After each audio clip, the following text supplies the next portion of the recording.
Keir Starmer has recently made a statement in an interview with The Guardian that I think has ruffled a few feathers, mine included, and he seems to be backing further and further away from the initial pitch that he made to the Labour Party membership when he was running to become leader. So, in this interview in The Guardian, Starmer is talking about how, what his vision for the country will be and how Labour can win the next election and win over people's trust, and, kind of how they can try and maybe be a bit more substantive with their proposals and things like that. And he ends up talking about his 10 pledges from the leadership election. So in the leadership election for the Labour Party in 2020, which feels like a lifetime ago, Starmer was essentially pitching himself as a guy whose policies were sort of a little bit more moderate than Jeremy Corbyn's, but still with some bold kind of common sense sort of bread and butter kind of emphasis there. More along the lines of the 2017 Labour Party manifesto rather than the 2019 one. And of course he was saying, I'll be like this, but basically have the electability of Tony Blair, right? And I think that's what a lot of people thought he would have. I kind of, myself included, I said, I've said before, I thought Keir Starmer was going to have the electability of Tony Blair and the politics of Jeremy Corbyn without the baggage. Turns out, he has the electability of Jeremy Corbyn with the politics of Tony Blair. So, that's not ideal. But maybe he doesn't have the politics of Tony Blair. Maybe it's different. Because in this interview, he's laying out his vision for the country. But unfortunately, that doesn't seem to be the case. He signalled that he may be willing to depart further from the 10 pledges that he made during the leadership election. These 10 pledges were things like committing to common ownership of essential utilities, like public ownership of rail, mail, water and energy, things like that, and increasing taxes on the richest 5% in British society. Now, it kind of seems like he's moving away from that. He says in this interview, and I quote, "The 10 pledges are important statements of value that matter, and therefore that is an important starting point for me," end quote. He said, quote, "Obviously, as we come out of the pandemic, the scale of the challenge that we now confront, is bigger than even it was back in 2019.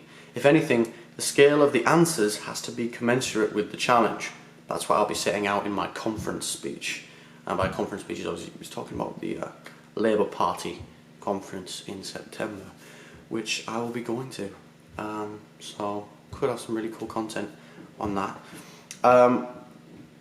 But he's, he goes on to talk about how he's very critical of the handling of the Afghan crisis by the government, especially with Dominic Raab, going on holiday, not picking up the phone when it could have saved lives, because he was too busy on his holiday, on his jollies. So he's very critical of that, although he says he thinks that the invasion of Afghanistan in 2001 was the right thing to do. I'm certainly not sure that that is the case, although, of course, he points out in the interview, which is correct, that after the invasion, Al-Qaeda was significantly weakened. And he actually says, "In the 20 years since we went in, there haven't been any attacks mounted by Al-Qaeda from Afghanistan." And he's right about that. So that is kind of a glimpse into Starmer's foreign policy. It seems like he's maybe a little bit pro-interventionist, but certainly less so than the likes of Blair or Cameron. But I want to focus more on these kind of 10 pledges. So he says, "The 10 pledges are important statements of value that matter, and therefore that is an important starting point for me." Now, I don't know about you guys, right, but when you make a pledge, that's usually more of a sort of an overt sort of concrete promise, right? Maybe you deviate a tiny bit from it, if the circumstances change significantly. But for the most part, a pledge is, I'm going to do this. And for Starmer to say that they're just statements of value and that it's just an important starting point concerns me quite a bit. Not just because it basically means that he sort of lied during the leadership campaign, because some of these were very specific. Like I said, increase taxes on the richest 5%, public ownership of essential utilities.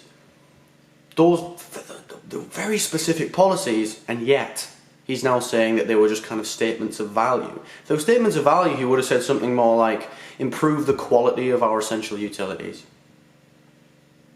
which pretty much everyone can get behind in some form or another.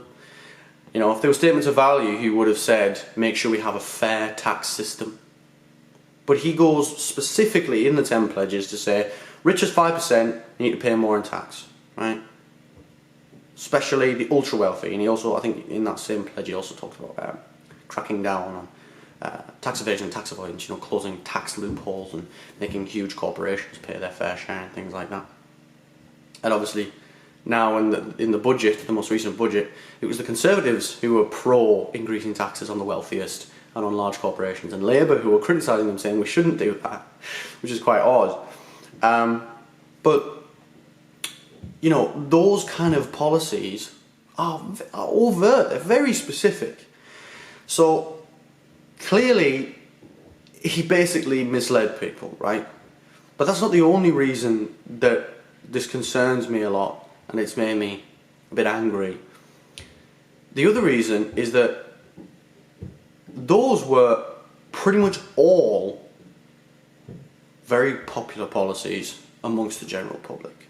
And if you weave them together into a sort of tapestry of what your vision of the country is going to be, and it's effective, and you utilise, a kind of a united vision, and all the policies kind of feed into this one kind of overarching point, then you can win an election, even when the odds are so heavily stacked against you, which is the case with the Labour Party in just about every election it faces. 80% of our media is owned by 3 billionaires. And of course, there's always the kind of issues you have with the mainstream media in terms of, broadcast media, where, there'll be one person arguing in favour of, climate action, and then one person who works for a think tank that's funded by fossil fuel billionaires. So, it's always an uphill battle for Labour.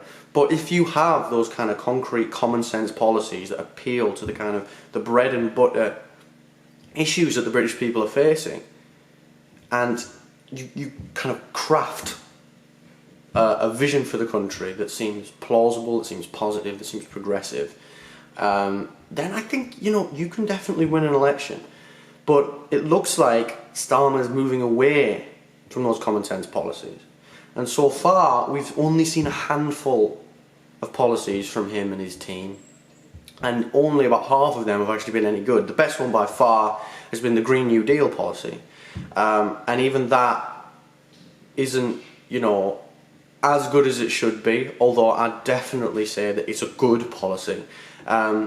So it seems like Starmer's misled the Labour Party membership, and that he's going to totally move away from this kind of agenda where the party focuses on worker ownership, where it focuses on making the super rich pay their fair share, where it focuses on kind of bread and butter issues like, like public ownership of utilities and like, providing good jobs to people.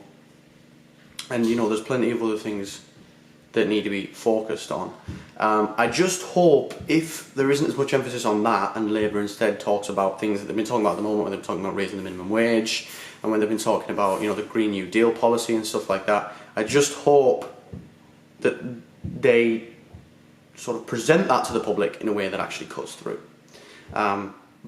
Because even a terrible kind of naff Labour government is better than a Conservative one. That doesn't mean that Labour can do no wrong. I very often criticise the Labour Party. I just mean, even, in the years of Tony Blair, the horrific things that he did, particularly in foreign policy, we lifted, there were millions of people who were lifted out of poverty. And we had Sure Start, we had the Human Rights Act, we had the minimum wage, we had devolution, and there was and the list goes on and on. So I think it's important we recognise that most of us, some people don't, but most of us who criticise Starmer, we want him to win, right? Most of us who criticise him from the left want him to win. I want Labour to win in 2024. They are a better political party than the Conservatives, 9 times out of 10. But you're not going to win if you keep slipping and sliding and kind of manoeuvring and conniving around the problem. Because that's what destroyed Jeremy Corbyn's image fundamentally in the 2019 election. Corbyn and Labour were ahead in the polls. Well, Labour certainly. Corbyn's approval ratings weren't great at that point. But up until like the back end of 2018.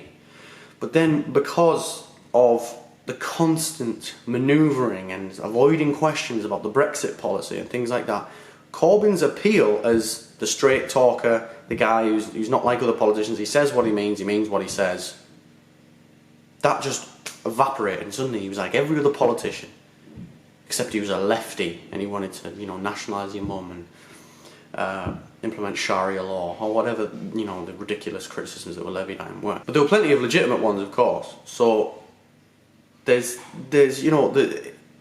definitely ways and means of going about this, and for Starmer to recognise in this very article that people are sick of Boris Johnson saying one thing and then doing another, and then admitting that he said one thing and will do another, is truly mind-boggling to me.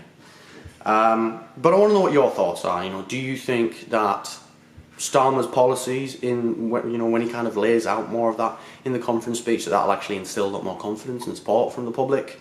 Or do you think that basically that ship's sailed now and Starmer's leadership is just on a course towards oblivion, whether he resigns or gets kicked out sooner or later?